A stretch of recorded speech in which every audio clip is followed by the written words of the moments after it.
اسد بن شری حضرت ابراہیم اور حضرت محمد کو لے کر اس قافلے کی جانب روانہ ہوئے، لیکن افسوس یہ قافلہ کچھ دیر پہلے روانہ ہو چکا تھا۔ اس نے قافلے کی راہ کی طرف نظر دوڑائی، تھوڑے ہی فاصلے پر کچھ گرد اڑتی ہوئی نظر آ رہی تھی۔ اسد بن شری نے کہا، بچوں وہ گرد اسی قافلے کی ہے، تمہارے ساتھ میرا جانا اور دوڑنا کچھ مناسب نہیں ہے، بلکہ مسلحت کے خلاف ہے۔ تم دوڑ پڑو، جلدی ہی اس قافلے کے ساتھ مل جاؤ گے۔ معصوم بچوں نے اس کا شکریہ ادا کیا اور ایک دوسرے کے ہاتھ پکڑ کر قافلے کی جانب دوڑ پڑے۔ بچے بہت کم عمر تھے، راستہ خاردار تھا، تیزی سے دوڑا بھی نہ جاتا تھا۔ کچھ ہی آگے چلے گئے تھے کہ چھوٹے بچے ابراہیم کے پاؤں میں کانٹا چبھ گیا۔ اس کو سخت تکلیف ہوئی، وہ بیٹھنا چاہتا تھا اور بھائی اسے گرفتاری کے خوف سے آگے بھگانا چاہتا تھا۔ دیر تک یہی صورتحال رہی، لیکن بڑا بھائی بھی چھوٹا ہی تھا، کس طرح گھسیٹ کر لے جاتا۔ کچھ دیر کے بعد اسے رکنا ہی پڑا اور چھوٹے بھائی کے پاؤں سے کانٹا نکالا۔ تھوڑی دیر بعد جب دوبارہ قافلے کی طرف روانہ ہوئے تو گرد بھی نظروں سے اوجھل ہو چکی تھی اور قافلے کی کوئی خبر نہ تھی۔ ایک دوسرے کی آنکھوں میں آنکھیں ڈال کر زبان حال سے کہنے لگے کہ ہم اکیلے رہ گئے ہیں، اور قافلہ جاتا رہا۔ ایک دوسرے کے گلے لگ کر رونا شروع کر دیا۔ دن کا اجالا پھیلتے ہی ابن زیاد کے سپاہی ان کی تلاش میں وہیں آ پہنچے جہاں شہزادے کھڑے تھے۔ انہوں نے ان کے چہرے کے حسن سے پہچان لیا کہ یہ خاندان نبوت کے چشم و چراغ معلوم ہوتے ہیں۔ ان کو گرفتار کر کے ابن زیاد کے پاس لے گئے۔ اس نے ان کے ننھے منھے ہاتھوں رسیوں سے باندھ دیے اور ایک سیاہ کوٹری میں بند کر دیا۔ یہ تنگو تاریخ اور بھیانک کوٹری دیکھ کر حیران رہ گئے اور ایک دوسرے سے پوچھنے لگے، یہ کیسی کوٹری ہے؟ ہم نے مدینے میں تو ایسی کوٹری کبھی نہیں دیکھی۔ وہ معصوم جیل کے تصور سے ناآشنا تھے، انہیں کیا معلوم کہ جیل خانہ کیا ہوتا ہے۔ اس لیے اداس اور غمگین ایک دوسرے سے چمٹ کر اسی کال کوٹری میں بیٹھ گئے۔ ان بچوں نے 3 دن سے کچھ کھایا پیا نہ تھا، جسم نڈال ہو چکا تھا اور پریشانی کی کیفیت اس کے علاوہ تھی۔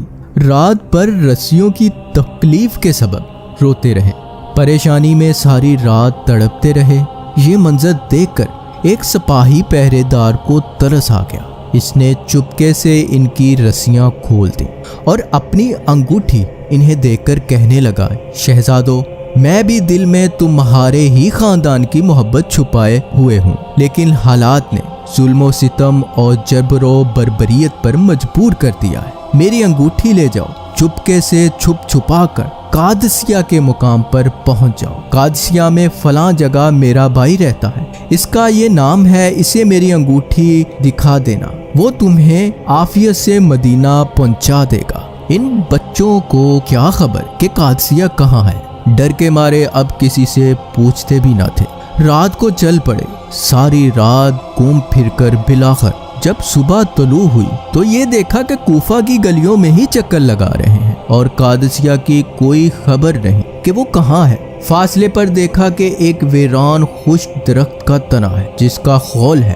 چھوٹے سے معصوم بچے پھر ایک دوسرے کے گلے لگ کر رو پڑے اور درخت کے کھول میں چھپ گئے کہ سارا دن تو یہاں رہے، پھر رات ہو گئی تو دیکھا جائے گا۔ وہ کھڑے ہی تھے کہ درخت کے قریب بہنے والے ایک چشمے سے پانی بھرنے کے لیے ایک لونڈی ادھر آ گئی۔ اس کی نظر جب ان 2 معصوم شہزادوں پر پڑی تو وہ بولی، تم کون ہو؟ سچ بولنے کے عادی تھے، بول پڑے، ہم مسلم بن عقیل کے بیٹے ہیں۔ فوراً آئی اور ان 2 شہزادوں کو اپنے گھر لے گئی، ان کو نہلایا دہلایا، دن بھر ان کا خیال رکھا، رات کو ایک الگ کمرے میں کھانا کھلا کر چھپا دیا۔ اس عورت کا خاندان ان شہزادوں کی تلاش میں سارا دن سرگردہ رہتا تھا۔ تھک ہار کر رات کو گھر پہنچا، کھانا کھا کر اپنے کمرے میں لیٹ گیا۔ ایک کمرے میں وہ مالکہ اور اس کا شوہر لیٹے ہوئے تھے، دوسرے کمرے میں تنہا 2 معصوم بچے تھے۔ اچانک رات کو ایک بھائی خواب دیکھتا ہے کہ جنت کا منظر ہے اور ہمارے نانا سیدنا حضرت محمد صلی اللہ علیہ وسلم ایک مجلس میں جلوہ فرما ہے۔ وہ بچہ دیکھتا ہے کہ رسول خدا صلی اللہ علیہ وسلم کے دربار میں حضرت علی شیر خدا بھی ہیں اور حضرت سیدنا عالم فاطمہ الزہرا بھی ہیں، حضرت امام حسن بھی ہیں اور ان کے والد حضرت مسلم بن عقیل بھی ہیں، اور رسول اللہ صلی اللہ علیہ وسلم حضرت مسلم بن عقیل سے فرما رہے ہیں، بیٹے مسلم بن عقیل خود آ گئے ہو اور بچوں کو اکیلا چھوڑ آئے ہو۔ اس پر حضرت مسلم بن عقیل رو کر عرض کرنے لگے، یا رسول اللہ، چند گھڑیوں کی بات ہے، وہ بھی آ رہے ہیں، بس یہ گفتگو سنی، یہ منظر دیکھا تو بچہ بے ساختہ چیخ اٹھا، اس کی چیخ بلند ہوئی، دوسرا بھائی بے ساختہ چیخ پڑا اور وہ پھر دونوں ایک دوسرے کے گلے لگ کر رونے لگے۔ بھائی نے پوچھا، بھائی تم کیوں رو رہے ہو؟ وہ کہنے لگے، ابھی ہمارے نانا جان نے بابا جان سے پوچھا کہ مسلم بچوں کو اکیلا کیوں چھوڑ آئے ہو، اور بابا جان نے کہا کہ حضور وہ بھی آ رہے ہیں۔ بڑا بھائی قسم کھا کر کہنے لگا، ابراہیم میں نے بھی یہ منظر دیکھا ہے۔ بس وہ زاروں قطار رو پڑے۔ ان کی آواز بلند ہوئی تو اس ظالم کی بھی آنکھ کھل گئی۔ اس نے اپنی بیوی سے پوچھا، اس کمرے میں کون بچے رو رہے ہیں؟ اس نے جواب دیا کہ ظالم اب اس قصے کو بھول جا۔ خیر، اس نے بیوی کو مارا پیٹا اور سختی سے دروازہ توڑ کر اندر گھس گیا۔ بچے تھڑ تھڑا رہے تھے، خوف سے کانپ رہے تھے۔ اس نے آ کر بچوں کو پکڑ لیا، تماچوں سے مارنا شروع کر دیا۔ وہ ظالم کہتا تھا کہ ظالموں، میں 3 دن سے مسلسل تمہاری تلاش میں ہوں اور تم یہاں آرام سے چھپے ہوئے ہو، نہ مجھے کھانے کا ہوش ہے نہ پینے کا، تم نے مجھے بے حد پریشان کیا ہوا ہے، اب میں تمہیں نہیں چھوڑوں گا۔ بچوں نے کہا، بتاؤ تو صحیح، ہم نے تمہارا کیا بگاڑا ہے؟ تم ہمیں کس وجہ سے مار رہے ہو؟ وہ آگے کوئی جواب نہ دے سکا اور گرفتار کر کے ابن زیاد کے پاس لے گیا۔ ابن زیاد نے بھی ان بچوں کو قتل کرنے کا حکم دے دیا۔ اس شخص نے دونوں شہزادوں کو پکڑا اور شہر کے ایک گوشے میں لے جا کر باری باری اپنی تلوار سے دونوں کو نہایت بے دردی سے قتل کر ڈالا۔ انا للہ و انا الیہ راجعون۔ خاندان نبوت کے یہ دونوں پھول کھلنے سے پہلے ہی مرجھا گئے، ان کا مقدس خون زمین پر بہہ گیا، سر تن سے جدا ہو گئے اور تن خاک پر ماہی بے آب کی طرح تڑپ گیا۔ پھر یہ دونوں سر اور مسلم بن عقیل اور ہانی کے سر سب یزید کے پاس پہنچا دیے گئے اور اسے اطلاع دی گئی کہ تیرے ظلم و ستم کی تسکین کا سامان یوں فراہم کیا جا رہا ہے۔ شہزادے شہید ہو گئے۔ شہادت سے پہلے وہ اس بات پر بھی پریشان رہے کہ ہم تو جا رہے ہیں، لیکن کوئی ہمارے چچا حسین کو خبر کر دیتا اور انہیں پتہ چل جاتا کہ کوفی پھر گئے ہیں، وہ یہاں تشریف نہ لائیں۔ یہی تمنا دل میں لیے وہ دنیا سے رخصت ہو گئے۔ ادھر امام عالی مقام خانوادہ رسول کی مقدس اور عزت مآب خواتین اپنے بچوں دوستوں کو ساتھ لے کر عازم کوفہ ہوں گے۔ حضرت عبداللہ بن عباس نے منع کیا کہ بھائی جان کوفی بہت بے وفا ہے، وہ ناقابل اعتماد ہیں، آپ کوفہ نہ جائیے۔ اسی طرح حضرت جعفر نے منع کرتے رہے، عبداللہ بن زبیر منع کرتے رہے اور ساتھی منع کرتے رہے، لیکن امام علی مقام سب کو یہ جواب دیتے رہے کہ اب مسئلہ وفا اور بے وفائی کا نہیں ہے، مسئلہ اس دعوت کا ہے جس کا مجھ سے مطالبہ کیا گیا ہے کہ میں کلمہ حق بلند کرنے کے لیے جبر و بربریت کے خلاف، ظلم و ستم کے خلاف، کفر و عافیت کے خلاف، شریعت مصطفیٰ کی احیاء کے لیے اور دین اسلام کی قدر کو پامال ہونے سے بچانے کے لیے میدان میں آ جاؤں اور علم جہاد بلند کر تاکہ میرے نانا کا دین پھر سے زندہ ہو سکے۔ مسئلہ دین کو زندہ کرنے کا ہے، مسئلہ حق کی شمع کو روشن کرنے کا ہے۔ یہاں بعض احباب نادانی میں یا بغض اہل بیت میں کہہ دیتے ہیں اور لکھ جاتے ہیں کہ ایسے حالات جبکہ امام حسین کے پاس مسلح لشکر نہ تھا، فوج نہ تھی، سیاسی قوت نہ تھی، حالات سازگار نہ تھے،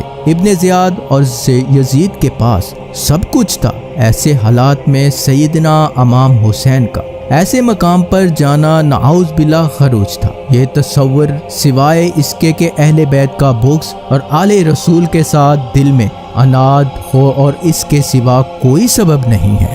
سیدنا امام حسین علیہ السلام 3 ذوالحج کو روانہ ہوئے۔ راستے میں ایک شاعر ملا۔ آپ نے پوچھا کہ کوفہ کا کیا حال ہے؟ اس نے جواب دیا کہ ان کے دل آپ کے ساتھ مگر تلواریں یزید کے ساتھ ہیں۔ آپ جب 3 ذوالحج کو روانہ ہوئے تو آپ کی خدمت میں درخواست کی گئی کہ کچھ دن اور گزار لیں، لیکن سیدنا امام حسین کے سامنے اپنے نانا جان کا یہ ارشاد مبارکہ تھا کہ میں دیکھ رہا ہوں کہ مکہ کے حرم تقدس قریش کے ایک شخص کے سبب پامال ہو رہا ہے، یہاں ایک شخص کے سبب خون بہہ رہا ہے۔ فرمانے لگے ممکن ہے کہ مکہ میں یزیدی فوج گرفتاری کے لیے اہتمام کرے اور ہمارے حامی ہمارے دفاع میں تلواریں اٹھا لیں اور میرے سبب سے حرم مکہ میں خون بہے۔ میں نہیں چاہتا کہ اپنے نانا جان کے اس ارشاد کا تقدس نہ رہے۔ حج کے دنوں سے قبل روانگی اختیار فرمائی۔ اس شاعر کی بات سننے کے باوجود آگے بڑھ گئے۔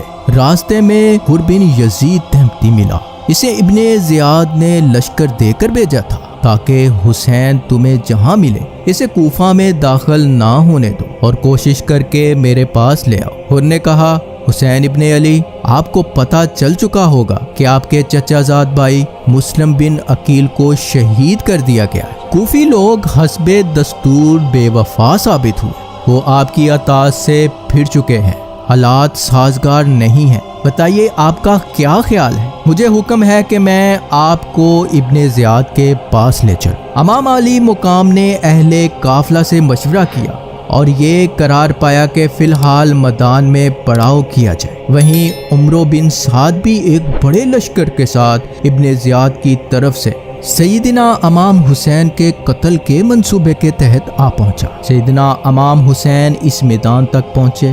اس میدان کی خبر تک نہ تھی کہ یہ کون سا میدان ہے۔ دریائے فرات کا کنارہ تھا۔ خیال کیا کہ یہاں پانی قریب ہے، کچھ آسانی ہوگی۔ یکم محرم کو اور بعض روایتوں کے مطابق 2 محرم کو اسی میدان میں اترے اور ساتھیوں سے پوچھا یہ کون سا میدان ہے، اس کا نام کیا ہے؟ انہوں نے بتایا کہ حضرت اس کا نام کربلا ہے۔ فرمانے لگے بس یہی خیمے لگا دو، یہی ہمارے سفر کی آخری منزل ہے۔ اسی جگہ پہنچتے ہی آپ کو رسول خدا صلی اللہ علیہ وآلہ وسلم کے وہ فرامین یاد آ گئے جو آپ نے کربلا کے متعلق فرمائے تھے، اور بچپن کے زمانے کی یادیں اور رسول خدا کی دی ہوئی بشارتیں آنکھوں کے سامنے آ گئی۔ وہ بچپن کا لمحہ یاد آ گیا کہ جب حضرت ام سلمہ اور حضرت ام فضل رضی اللہ تعالی عنہا کی روایت کے مطابق حضرت ام سلمہ کی گود میں امام علی مقام کھیل رہے تھے کہ اچانک آقا دو جہاں کی چشمے اقدس پر آنسو آ گئے۔ ام المومنین نے پوچھا یا رسول اللہ صلی اللہ علیہ وآلہ وسلم کیا بات ہے، آپ کی آنکھوں میں آنسو آ گئے؟ فرمایا اے ام سلمہ، میرے پاس جبریل آیا ہے اور اس نے اس شہزادے کی طرف اشارہ کر کے مجھے بتایا ہے کہ آقا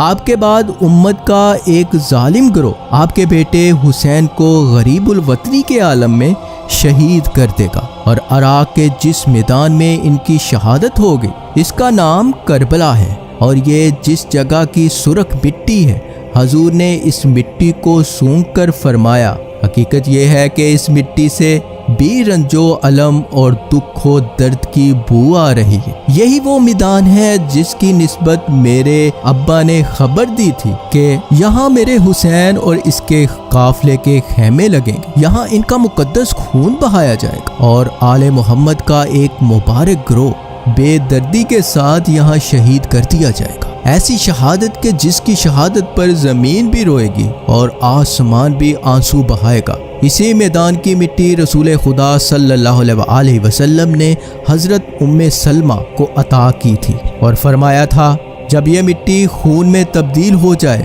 تو جان لینا میرا بیٹا شہید کر دیا گیا ہے۔ اے ام سلمہ، اس مٹی کو سنبھال کر رکھنا، مجھے معلوم ہے جب میرے بیٹے حسین کی شہادت کا وقت آئے گا تو اس وقت زندہ ہوگی، جب یہ مٹی سرخ ہو جائے گی تو سمجھ لینا کہ میرا بیٹا حسین کو شہید کر دیا گیا ہے۔ یہ ساری بشارتیں پہلے سے دی جا چکی تھیں، اس لیے امام علی مقام نے اس میدان کو اپنے سفر کا آخری مقام سمجھ کر خیمے لگائے اور یہ خیال فرمایا کہ دریا قریب ہے، پانی میسر آئے گا، لیکن ان ظالموں نے آپ کو پانی سے مرحوم کرنے کا منصوبہ بنا لیا۔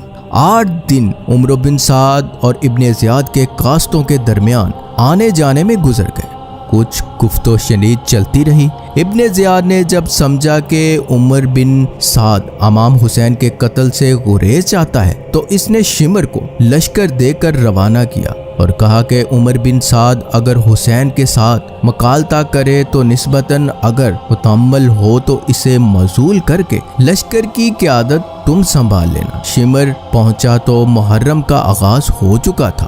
عمرو بن سعد نے یہ دیکھا کہ حکومت مجھ سے چھینی جا رہی ہے، امام حسین کے ساتھ مقابلہ کرنے کا فیصلہ کر لیا اور ابن زیاد کے کہنے پر 500 لشکریوں کو بھیجا کہ وہ فرات پر قبضہ کر لیں اور حسین کو پانی کا ایک گھونٹ تک نہ لینے دیں۔ امام علیہ السلام نے 9 محرم کو اپنے بھائی عباس بن علی بن ابی طالب کو 50 نوجوانوں کے ساتھ بھیجا کہ کچھ پانی لے کر آئے، کیونکہ کل جنگ کا دن ہے، وضو کے لیے اور پینے کے لیے پانی کی ضرورت ہوگی۔ حضرت عباس گئے، فرات کے کنارے جنگ ہوئی، آپ شدید زخمی ہو گئے، تھوڑا سا پانی لینے میں کامیاب ہو گئے۔ عمرو بن سعد اور شمر نے مطالبہ کیا کہ ابھی رات کو جنگ شروع کی جائے۔ امام حسین علیہ السلام نے فرمایا کہ جب جنگ کا فیصلہ ہو ہی چکا ہے تو یہ ایک رات اللہ سے مناجات اور علیحدگی میں اس سے ملاقات کے لیے دے دو۔ فیصلہ ہو گیا کہ کل 10 محرم کو